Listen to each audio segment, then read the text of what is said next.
It's all quiet in the underground bunker. Doors closed, locks bolted. But the Great One isn't just resting on his laurels. He's making sure your weekend is even better by giving you his best. This is the best of Mark Levin. Welcome. We were supposed to get a foot or two of snow, and we didn't. But parts of the north and New England certainly did, more than a foot. Sorry to hear that. But I'm glad we missed it, Mr. Producer. Mr. Producer's got 2 feet of snow, and his snowplow broke. Hey, it happens. Ladies and gentlemen, the gathering storm, the USS Gerald Ford, has now made port, or is almost made port. And by made port, I don't mean physically in port. So you Navy guys don't need to correct me, please. I know I'm not a Navy guy. But they're where they need to be. They were just past Greece, and they are now off the shores of Israel. The USS Abraham Lincoln is there. There are literally hundreds of jet fighters there. I suspect there's some bombers not too far from there. Apparently, Jordan has agreed to allow the United States to use its base and its airspace. Latest report I saw was that Saudi Arabia has relented as well, as they must. The British Prime Minister, who's a quisling, Starmer, has said we cannot use his bases. The French President Macron has said we can't use his bases. Now, these are NATO countries, you understand. There were some tankers, it appears, at Ben Gurion Airport in Israel. The Prime Minister of Israel gave a speech today to the Knesset.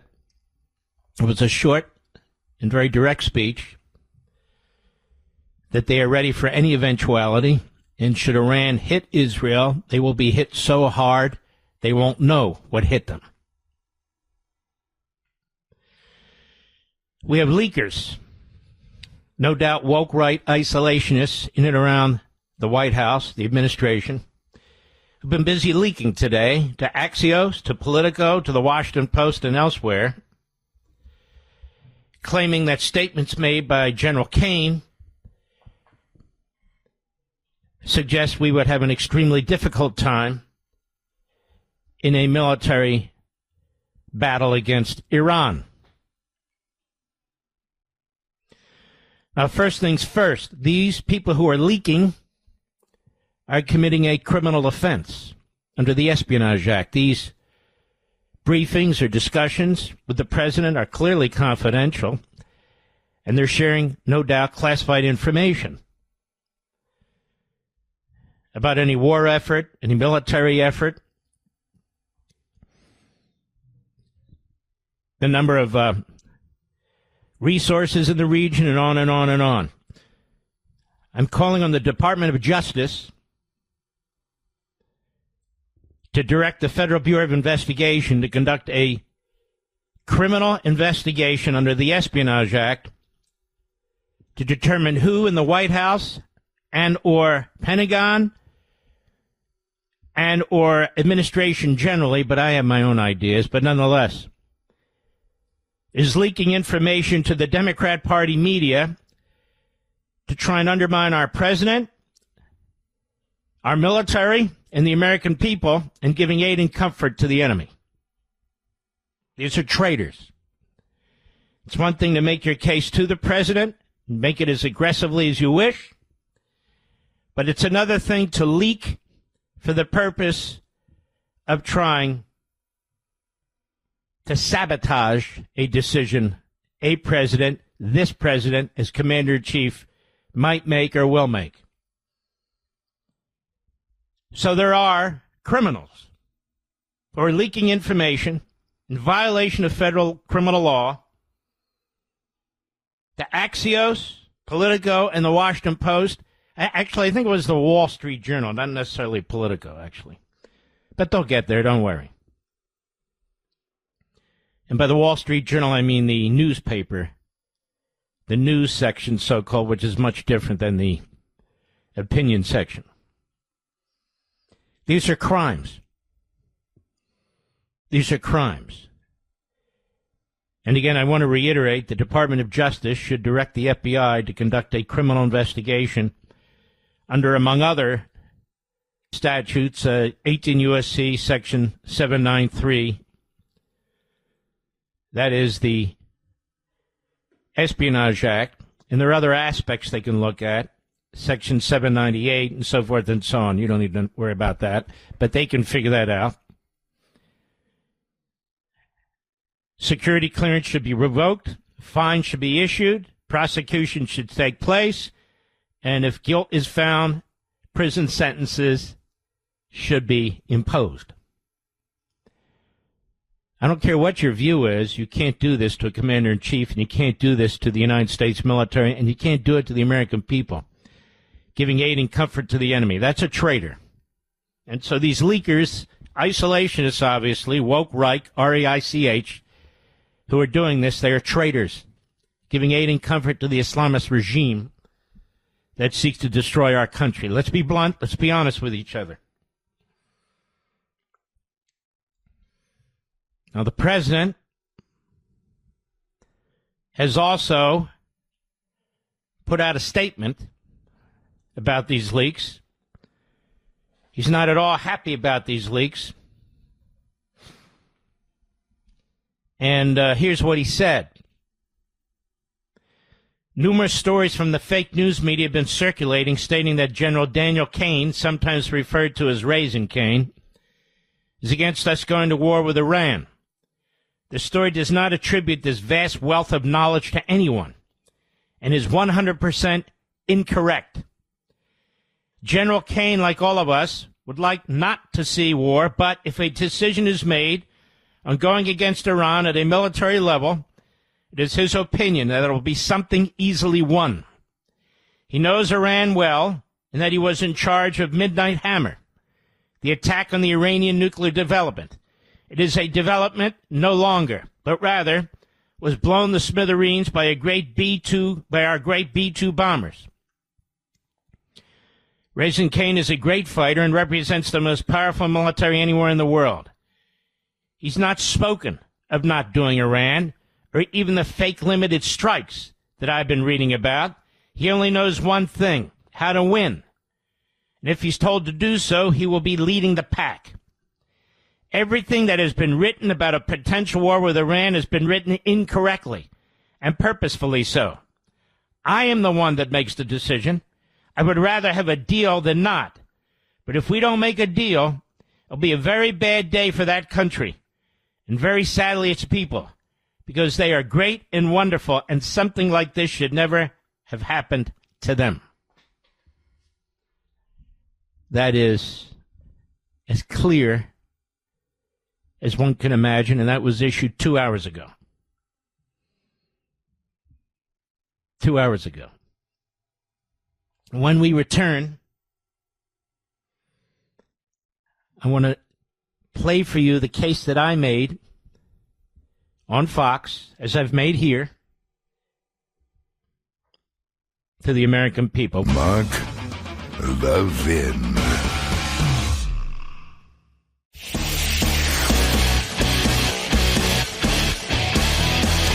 Making your weekend even better. This is the best of Mark Levin. Now, this Democrat Party wants to burn down the system. Open borders, no deportations, illegal aliens treated as citizens, no voter ID, destroy the Supreme Court. You know, they attacked the president for what he said about the court and the justices. But not once has he proposed increasing the number of seats so he can appoint more justices. Not once. And yet he comes under withering attack, even from elements at National Review and so forth. How dare you speak about a justice that way? Yeah, right, okay. Like they're kings or queens or something. But they're not. We've got a real problem. We've got this Mondami in New York City. Cops are pelted with snowballs the other day. It's on video. I'm sure you've seen it. He says it's just a snowball fight. Nobody's going to be prosecuted. That's called assault. Assault. And he was at a mosque in Queens on Friday where the imam called for killing of infidels at one point. But he likes that mosque. Because he's an Islamist. That's what he is. That's why Qatar supported him and literally supported his mother. And then we have people like Candace Owens, the devil in a dress, unless she's wearing pants. The things she has said about Erica Kirk are beyond belief. Beyond belief. Putting out now a multi-part series, trashing her.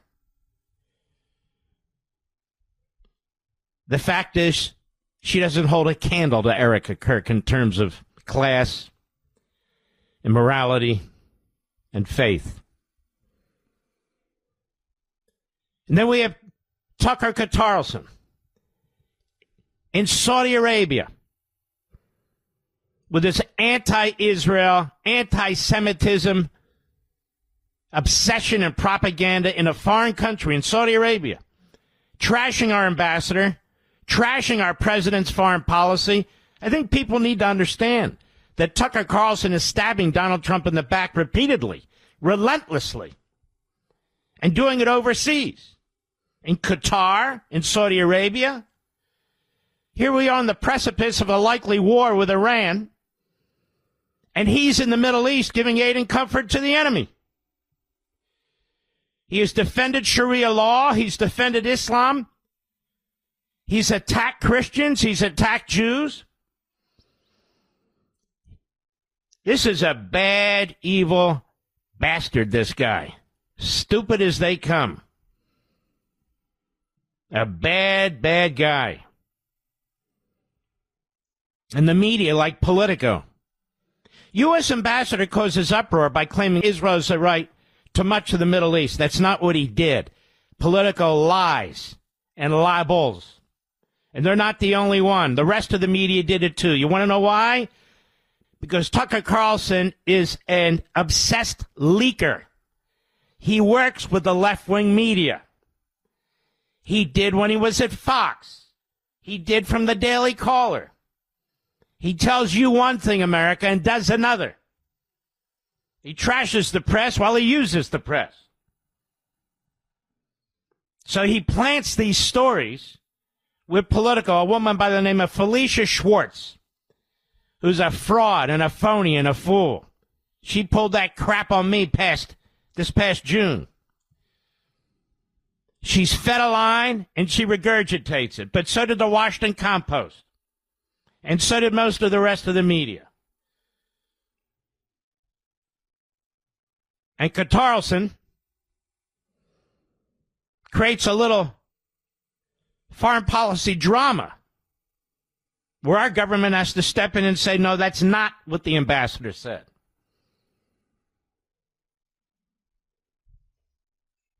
He doesn't believe in a fair fight. He doesn't believe in a real debate with facts. That's why I basically told him to go to hell. That, and he trashed my family. I don't debate with people who trash my family and promote Hitler and Jew hatred and Christian hatred. There's nothing to debate. What is to discuss? They need to be crushed some way, somehow.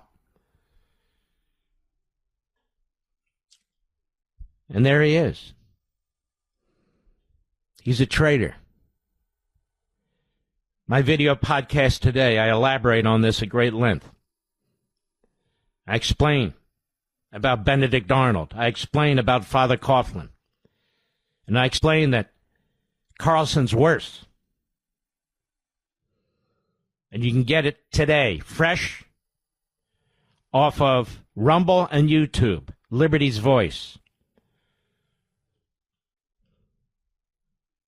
And I encourage you to listen to it and to spread it, as I encourage you to continue to listen to this program and let people know about it on radio. State of the Union. President's done some fantastic things for this country, not some many, as a matter of fact. On the economy, which I hope he'll discuss, I got to believe he will. On immigration, on trying to confront Jew hatred and Christian hatred. He's got a tremendous record. And imagine if the Democrat Party were a moderate party and would give him a break and get the hell off his back. But that's not what they are. They would like to destroy the economy. They would like to destroy citizenship and our national sovereignty. They would like to do all these things, so you turn to them and elect them. Then they change the way this government works so they never lose again. That's what they did in California. That's what they did in New York. You got a horrendous governor in New York. You've got a horrendous governor in most of these states, these blue states. And they all been radicalized. They all know that's where the power is. If they want to be taken, quote unquote, seriously, that's where they need to go.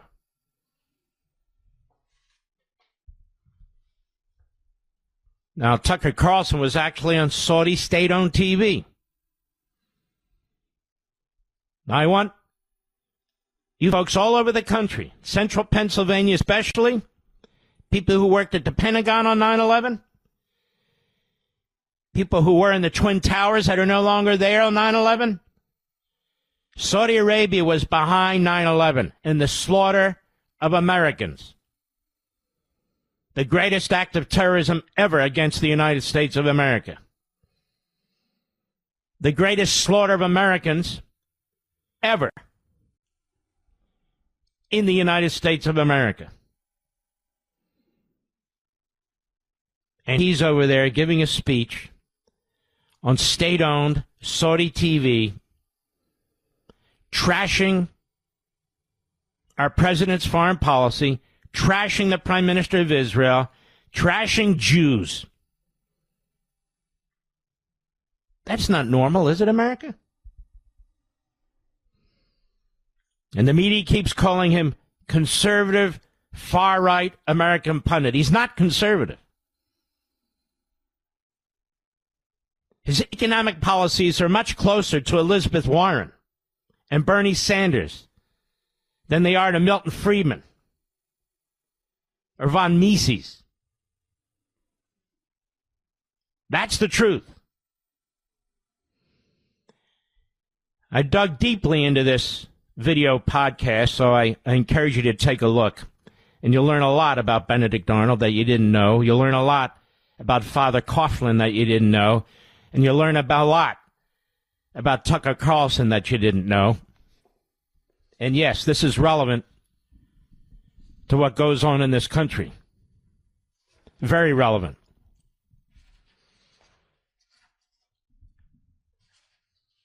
Tucker Carlson's father was a great patriot. His name was Richard Carlson. He worked in the Reagan administration. He was a Democrat. He was a neocon, a moderate. I want you to hear what he said. Joel Mulberry, good man, Christian, evangelical, as I recall, could be Catholic, I apologize, and worked with Richard Carlson for many years. And I played this for you some time ago, but he linked to it. It's very important. Listen to this, cut 17. This is Tucker Carlson's father. Go. We have a moderate Muslim speaking program where we send people out to appear on college campuses or to be in the media and so on who represent moderate Islam, the majority of Islamists who are perfectly good citizens and who don't follow radical Islam, which we consider an enemy. Radical Islam is clearly an enemy of the United States and of the West. As you know, there have been articles written that accuse you all, I don't know if it's accusation, but it says it's a pro-Zionist group, not really interested in terrorism, but more interested in Zionism. No, well, I'd say consider the source.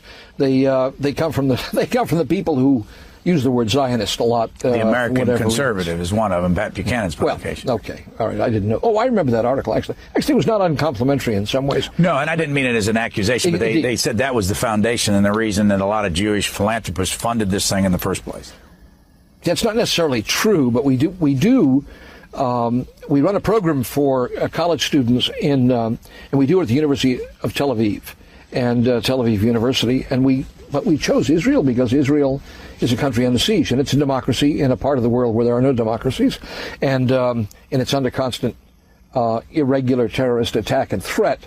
So it seemed like a logical place. If you're going to study certain diseases, you might go to Africa. And in the case of terrorism, going to Israel is a good place to go. That may be what's stuck in their craw. I don't know. I don't even know it's a craw, but one of the things you find interesting is that these organizations often have a lot of the same people on it. But the reason I ask you that is, for sure, where does this strong motivation come from for these organizations? And I know you've seen people give money. Why do they give money to make these things happen? What do they want out of it? Well, I think in the case of the people on our board, they ask for nothing. And, we have our board of advisors, and we do have Democrats.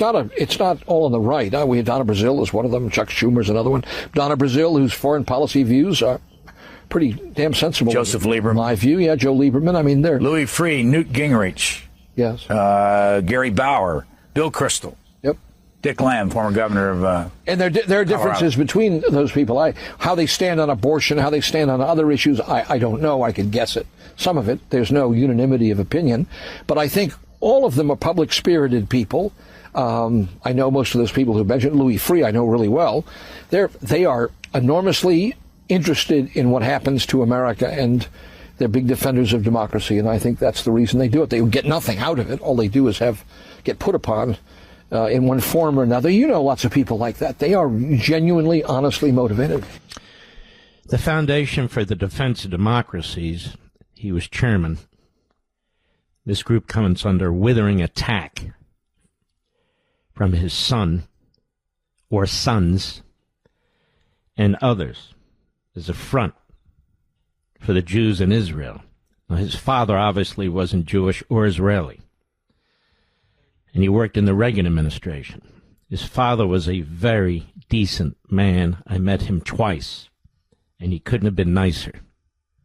He could not have been nicer. And let me suggest that his father would be appalled at the things this son is saying, whether in Qatar or Saudi Arabia or in his little hideout in Maine.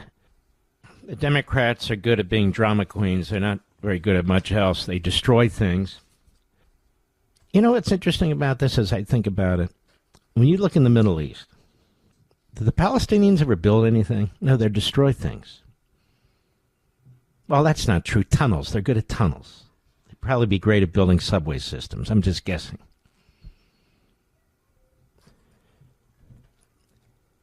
But you've got several million Palestinians. They get billions and billions and billions of dollars from the UN and the EU, from communist regimes. They've got billionaires who run the damn thing, about 10 of them, multi-billionaires. But they keep refugee camps because they're the biggest propaganda opportunity that they have. And but what's been done for science or technology or medicine or anything of the kind? Nothing. Zero. Because it's a fake identity, Palestinians, invented in 1965 by an Egyptian by the name of Arafat. Arafat was never, quote-unquote, a Palestinian. He was an Egyptian. And people explain how this whole thing was created by the Soviet Union because Israel refused to align itself with Russia, the Soviet Union, and aligned itself with the United States. There was a great tug-of-war that was going on early on. I also think about what people say, look at what we give to the Israelis. You know, it's interesting. Let's turn that around just for a moment. We spend tens of billions of dollars to protect ourselves from Islamist terrorists. We worry about terrorists coming into this country. They're not coming from Israel, are they? They're coming from throughout the Middle East. Saudi Arabia, funded by Qatar, coming out of Egypt, coming out of Iran, coming out of Syria.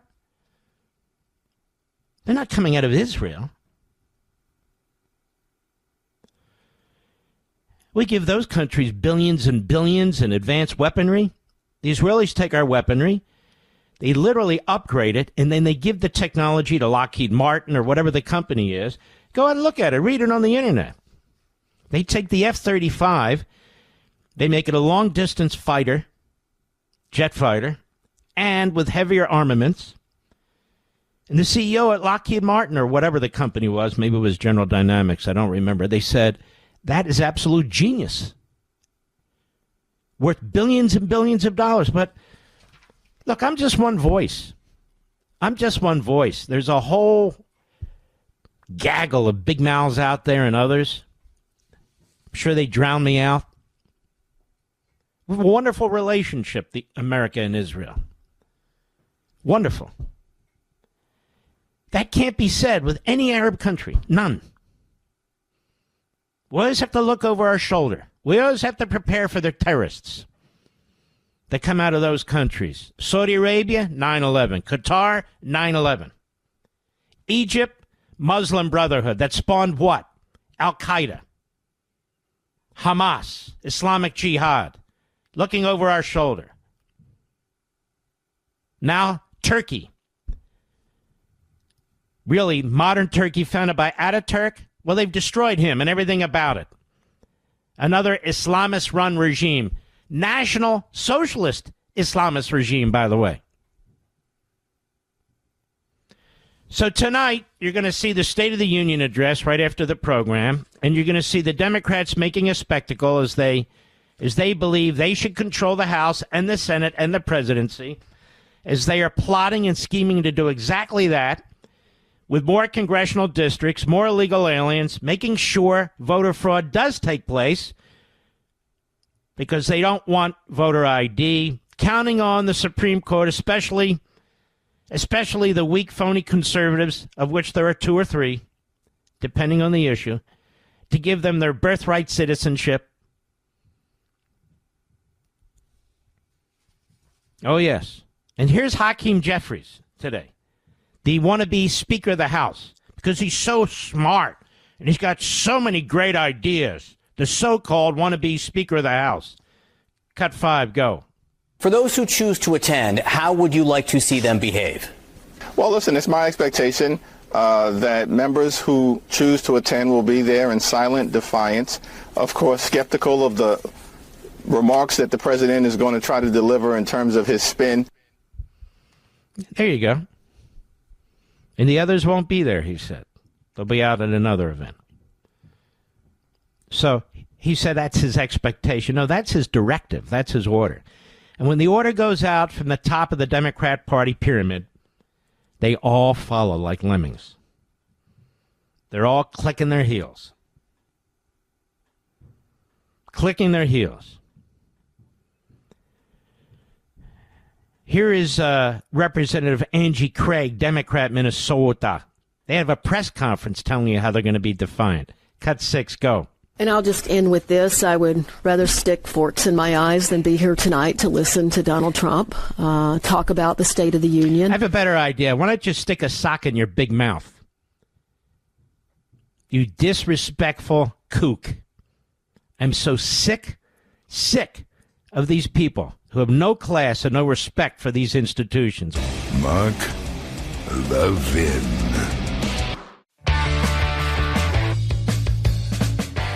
You're listening to the best of Mark Levin. Most of you listened and watched the President's State of the Union. It was absolutely fabulous. And we'll take a little time discussing it, some of the highlights. I'm sure you've heard a lot today, but you haven't heard from me. We got 3 full hours, and we're going to make maximum use of every second. So we are going to do a deep dive into that. But before we do, ladies and gentlemen, this is becoming absurd. This fan dance with the Islamist Nazi regime in Tehran. Our forces are in place. Nobody can match Nobody can match the military assets, the American military assets that are in the Middle East. The Islamist Nazi regime has no intention of abiding by any negotiated agreement, and this has gone on long enough. I've about had it with the isolationists. They remind me of the hippies of the 1960s. They remind me of the anti-Semites of the 1930s. They have their own Father Coughlin in the form of Tucker Carlson. Mental midgets, bigots, with their own agendas, getting rich off of undermining my country, our country, the United States of America. Stabbing the commander-in-chief in the back repeatedly. Smearing the United States Armed Forces. And making alliance with the enemy. I've had enough. We red-blooded Americans don't believe in any of this. We're not talking about forever wars. We're not talking about interventionism. We're not talking about warmongering or anything else. We have an enemy that has killed 1,000 of our people, that has maimed thousands and thousands of our people. We have an enemy that wants to destroy our civilization, the entire Western civilization. We have an Islamist Nazi enemy that wants to build nuclear weapons to blow us off the face of the earth. There is no peace with an enemy like this. A genocidal mass murdering regime. And it is a betrayal of our children and our grandchildren to let this go on, to leave this enemy in place.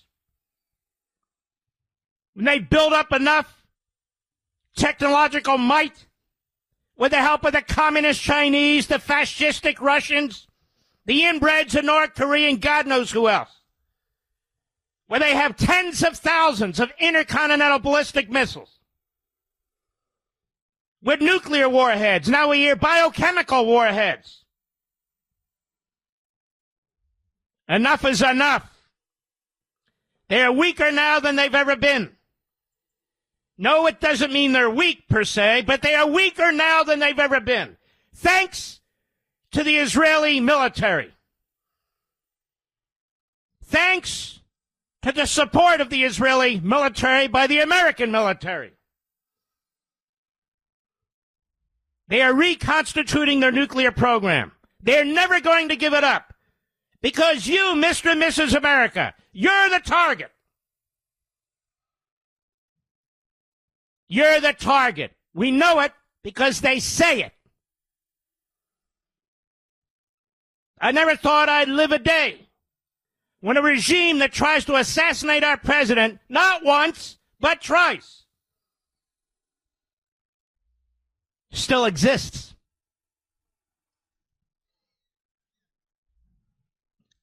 We're reaching a point of absurdity.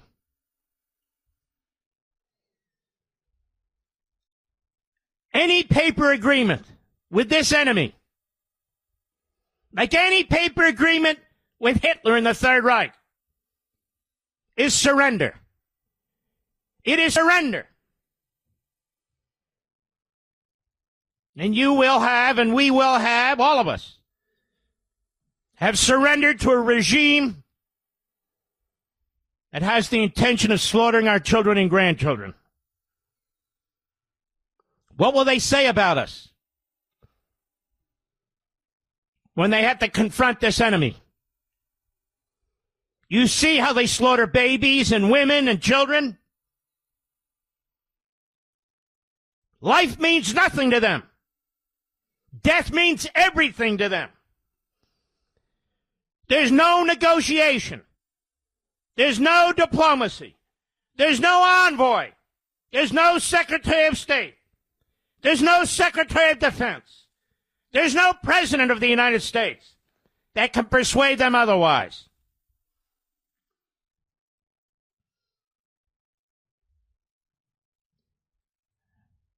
They're not going to go anywhere unless we send them to hell. Some of you may not think that this is our fight, and you're dead wrong. I understand the Jew haters who want you to believe that this is Israel's war. And to them I say, go to hell. Israel, their soldiers, their citizens have carried the weight of the world on their shoulders as they have fought this enemy which surrounds it. They are doing us a favor. They're doing the West a favor. They're doing civilized human beings a favor.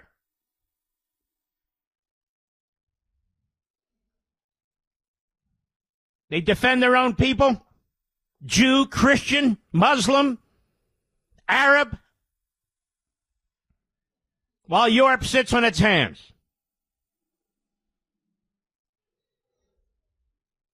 We have people in our own country that we've allowed to come into our country that are trying to destroy us from within. They have devoured the Democrat Party. They've devoured most of the media. You see their spokesman with a variety of Arab names and Muslim names on TV, on the internet, who throw in with the Marxists and the isolationists, telling us no war. No war? We haven't committed acts of war against Iran. They've committed acts of war against us. The regime is an illegitimate regime. It is a terrorist organization that has taken over a country. They don't care if they kill 1,000, 10,000, 50,000, 100,000, 1 million Iranians. And do you think they give a damn if they fire a nuclear missile into the center of New York City? Or Los Angeles? Or Chicago? Or Washington? Or you name it. They don't. This is going to get worse. And even if we take out that regime, it's still going to get worse because the enemy is among us. The enemy is among us. And they tell us they're the enemy. They tell us what they're going to do to us. And the left, whether it's the teachers' unions or the media or the Democrat Party, faculty at our Ivy League schools, they give them aid and comfort. They align with them. The weak underbelly of the West. Now, it's time to speak up. It's time to be heard. Enough time has gone by. Almost half a century. What are we waiting for? There is no perfect time. There is no perfect opportunity. But there are good times and good opportunities to use the advantage. Our economic advantage, our military advantage, our intelligence advantage, our technological advantage. To smite this 7th century poison off the face of the earth before they do it to us. We don't seek war.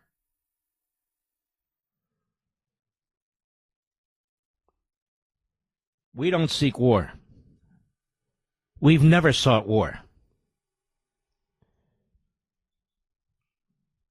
The enemy lives war. It lives terrorism. It's a death cult. There's a lot of voices in this country. Some of them who speak broken English, some of them who speak perfect English.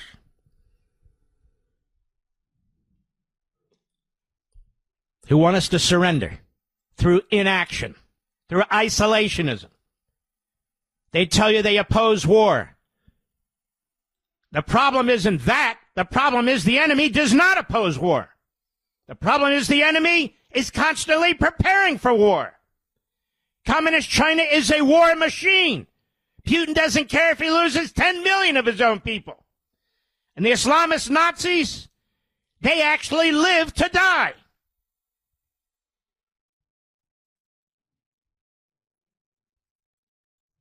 We've danced long enough. We've prepared long enough. Time is no longer on our side.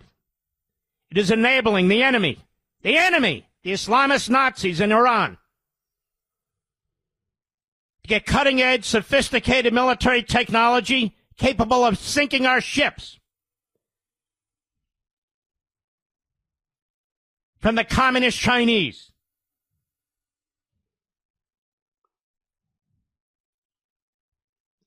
If we continue to wait and negotiate, which is exactly what the enemy wants us to do, our advantage diminishes with each passing day.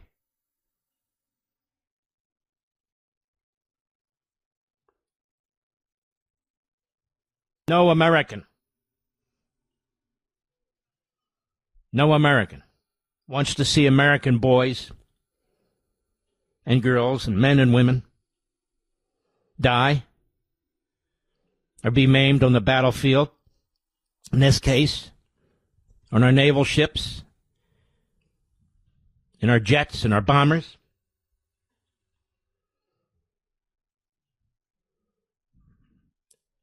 But we're the only nation on the face of the earth that has the full capacity to put an end to this, in defense of our children and grandchildren, in defense of our allies and friends. Look at the Iranian people. Have you ever seen a braver people? Have you ever seen a more courageous people? They're an example. And when we have people in our country who go overseas and meet with the president of Iran and meet with the emir of Qatar and go to Saudi Arabia that attacked us on 9/11, these are traitors. These are traitors. I don't give a damn how many followers they have, how many prepubescent followers they have, how many anti-Semites follow them, how many Pakistani Muslims from overseas follow them as they grift their way. History will denounce them. History will treat them like the devil that they are. The time is now. The time is now to rally the American people to our cause, the cause of liberty and security. Mark Levin.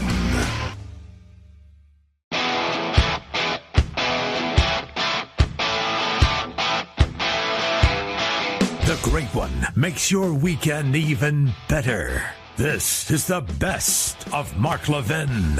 President's State of the Union speech last night was, I think, the greatest State of the Union speech I've ever heard. And there have been some great ones by Reagan and so forth. And you know what really made the difference? The man. He's very charismatic. And he talks like the rest of us. Really, really fantastic. And on these core principles that he has, quite conservative. You don't have to agree with everything. It doesn't matter. Now, on this issue of Iran, the president seemed to be really focusing in like a laser here. He said this, cut 11, go.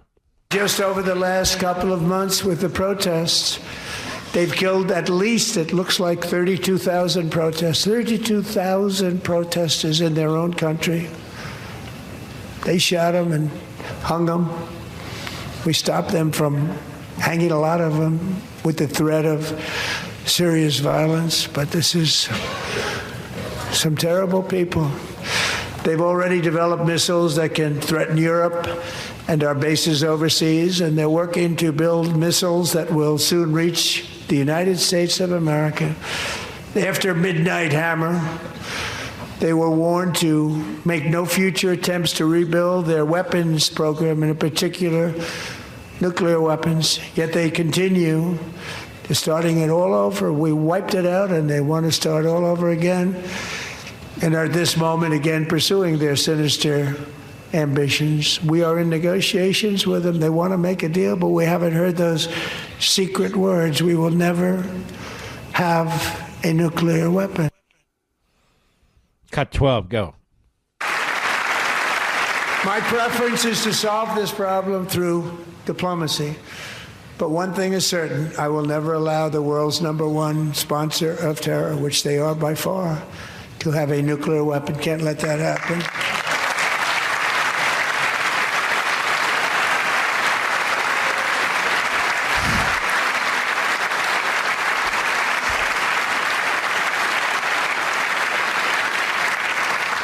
And no nation should ever doubt America's resolve. We have the most powerful military on earth. I rebuilt the military in my first term. We're going to continue to do so. Also, we just approved a $1 trillion budget. We have no choice. We have to be strong because hopefully we will seldom have to use this great power that we built together. It's really called peace through strength, and it's been very, very effective. The president hit on a lot of very core, important subjects for the American people, immigration certainly being one of them. And he really did something that was very important. It wasn't a gimmick, it was very important. And that was about, do you stand with the citizens or do you stand for the illegal aliens? Which do you stand for? And the Democrats sat on their hands. Sat on their hands.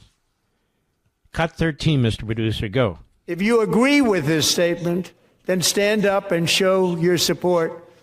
The first duty of the American government is to protect American citizens, not illegal aliens.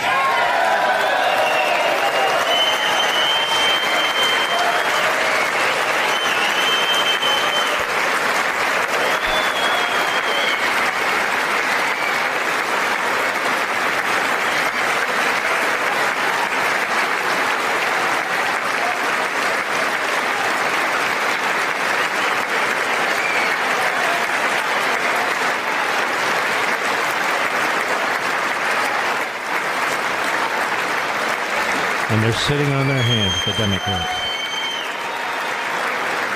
This is how they view American citizens.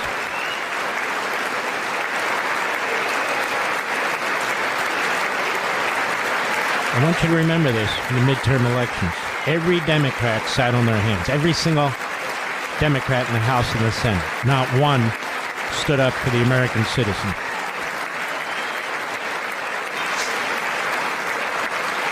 This went on for 2 minutes.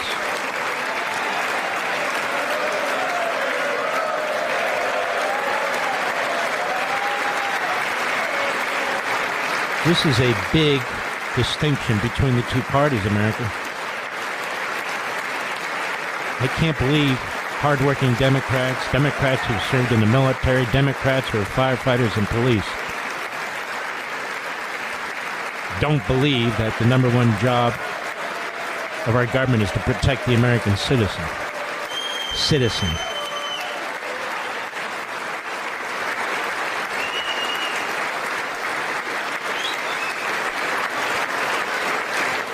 Now, I could cut off the clapping like most hosts would, but I'm not going to. Isn't that a shame? You should be ashamed of yourself not standing up. You should be ashamed of yourself. That is why I'm also asking you to end deadly sanctuary cities that By the way, protect stop. The person yelling is Omar and Tlaib. They're sitting right next to each other, yelling at the president, who's defending American citizens.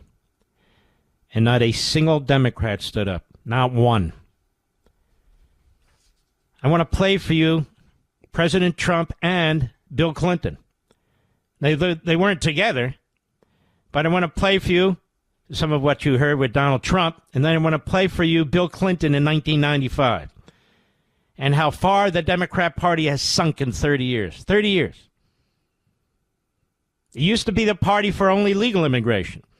They aggressively deported illegal aliens. They helped secure the border. Not anymore. Not anymore. Take a listen. Cut 21, go. If you agree with this statement, then stand up and show your support. The first duty of the American government is to protect American citizens, not illegal aliens.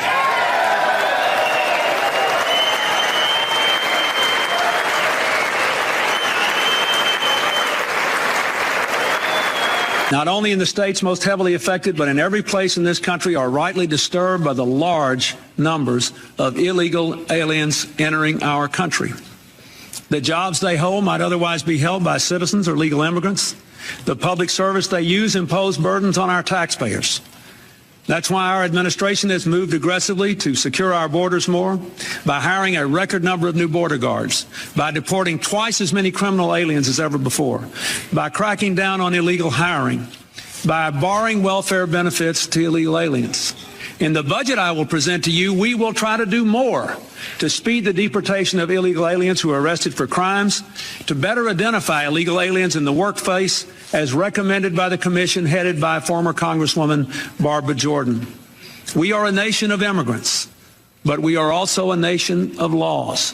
It is wrong and ultimately self-defeating for a nation of immigrants to permit the kind of abuse of our immigration laws we have seen in recent years, and we must do more to stop it.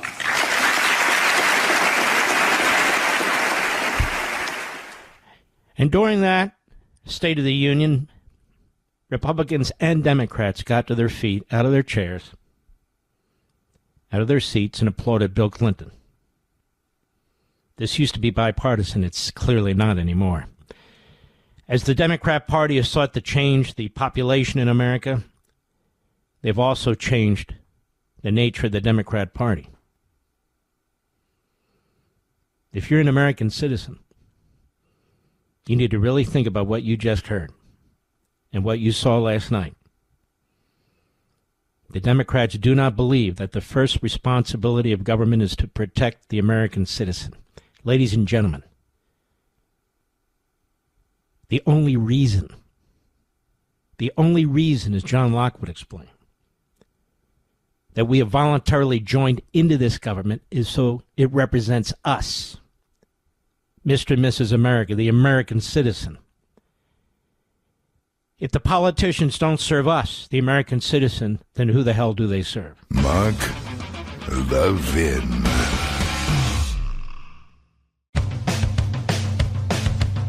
We're giving you nothing but the best of Mark Levin. You know, you're my radio family, and we share a lot of information. And I'm so honored that you're out there. And I stepped back, started to think about what's swirling around us, you and me, you, Mr. and Mrs. America. You know how they say history repeats itself? Well, some history, my God, better never repeat itself. Those of us who are old enough were taught or read on our own what took place 100 years ago. We shook our heads. We saw the black and white films.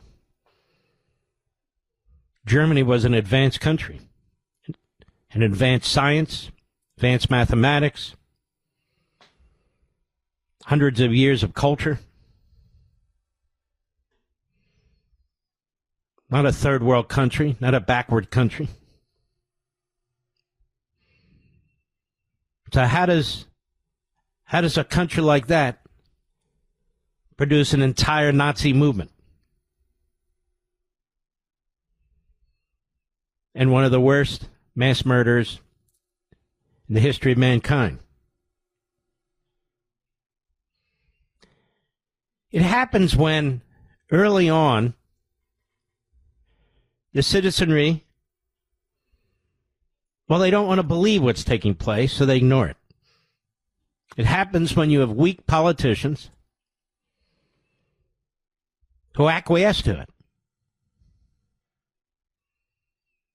It happens when other people don't take it seriously.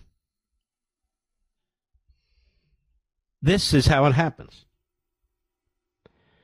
What starts out as a cabal winds up as a movement. It's the way totalitarianism often works. And then one day it's so bad, you aren't concerned about it, you're worried about it. But it's too late.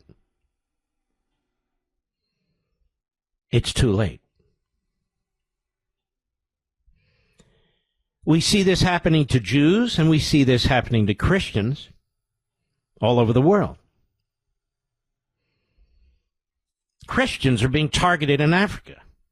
There just aren't enough Jews. So the Islamists are slaughtering Christians, black Christians, because in Africa most of the people are black. And they're slaughtering them.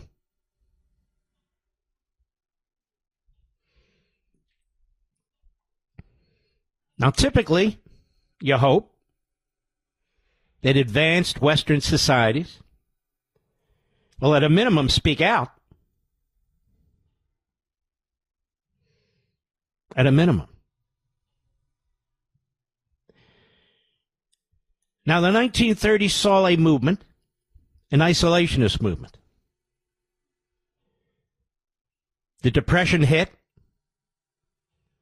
and the isolationists thought it was the time to exploit it.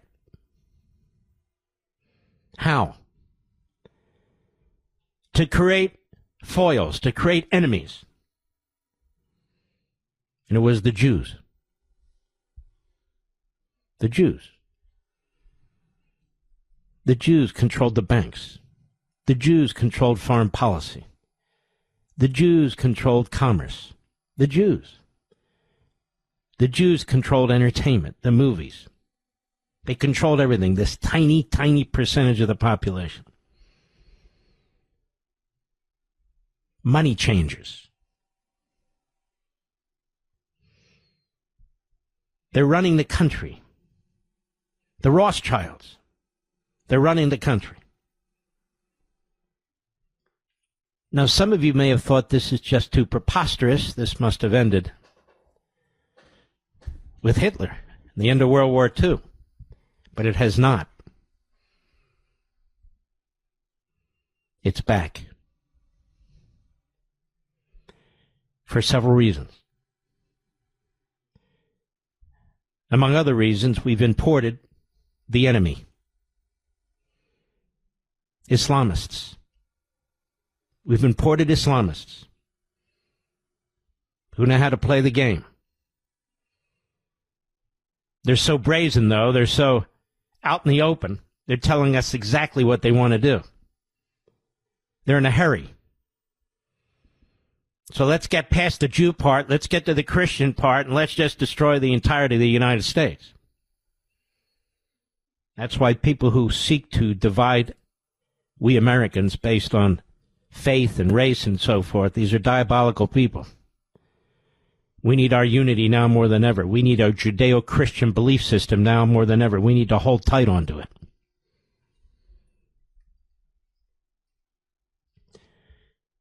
We have left-wing Democrat lawyers who serve as judges who will not allow the administration to deport these people.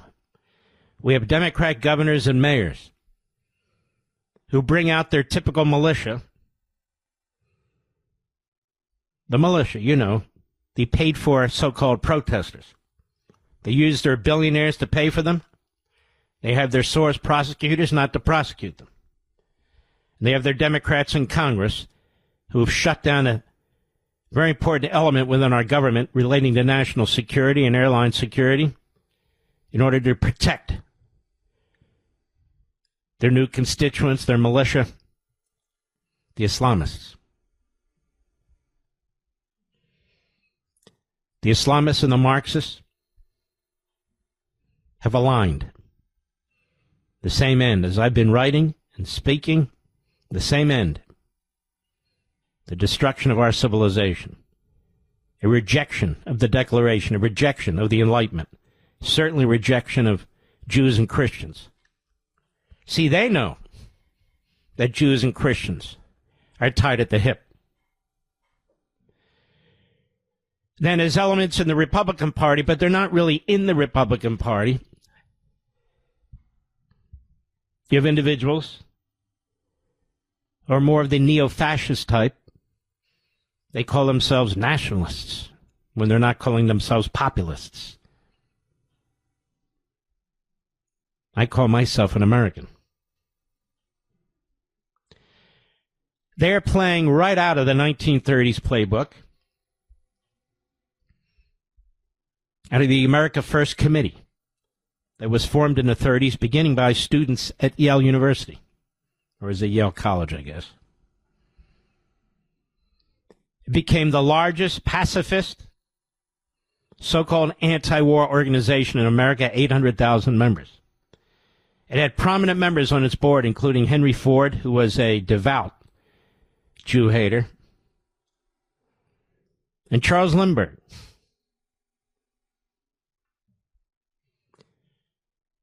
Very articulate, a hero. Gave one of the most grotesque anti-Semitic speeches of any public official. And Father Coughlin, who sounds very much like this woman who was on the President's Religious Liberty Committee. She's Father Coughlin in a dress, that is, when she's dressed. He was one of the most popular radio hosts in America, just as Tucker is a very popular podcaster. He was platformed today by Megyn Kelly.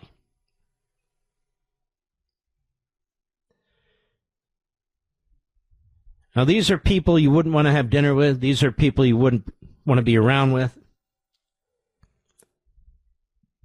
Carlson's comments are those of a Goebbels-like Hitler wannabe.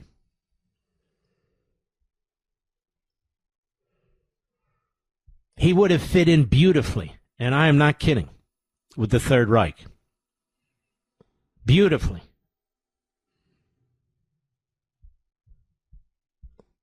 He got down all the hate language. He would have sided, in my view, with Germany against the United States, the way he sides with Iran against the United States and Putin against the United States while he pretends to be Mr. America.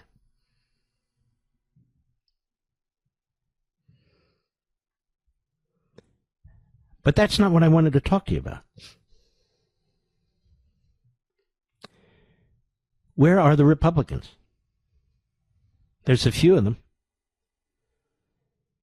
I'm tired of them whispering to me, telling me how awful Tucker is and patting me on the back for taking him on. That's been going on for almost a year. Where are they? Why aren't they condemning him? Why aren't they condemning him and his Goebbels-like propaganda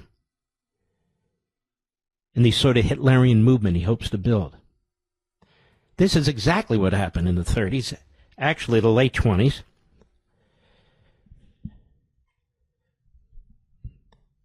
They had a parliament there, and members of the parliament were mostly silent in the face of Hitler.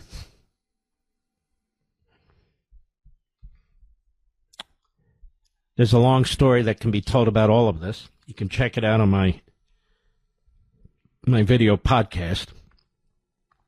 Is it still downloading, Mr. Producer? We're good. So it just got up there because we had some technical issue. Liberty's Voice, and I walk all through it. But Lindbergh would go around the country giving speeches. And this America First Committee was made up of communists, fascists, regular Americans who got sucked into it. And we were attacked by the Japanese December 7, 1941, and they disbanded 3 days later. Lindbergh was disgraced. So were the others. Disgraced. Now we were at war. See, the enemy didn't attack Jews and Christians. They attacked the United States of America. They attacked our Navy.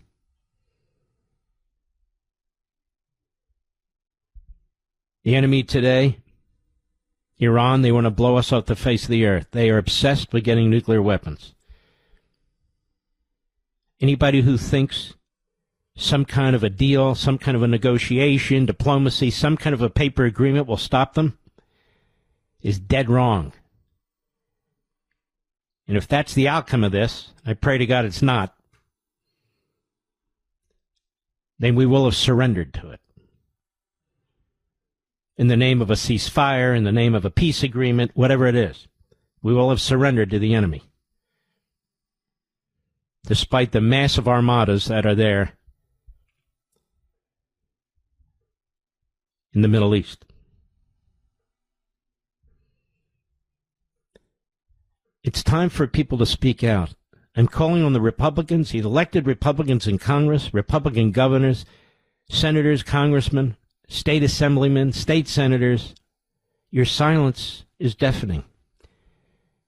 It's disastrous for the country. It is disastrous for the party.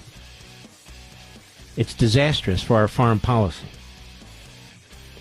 It's time that Carlson be persona non grata, that he not have his way walking through the White House anymore. He's kryptonite.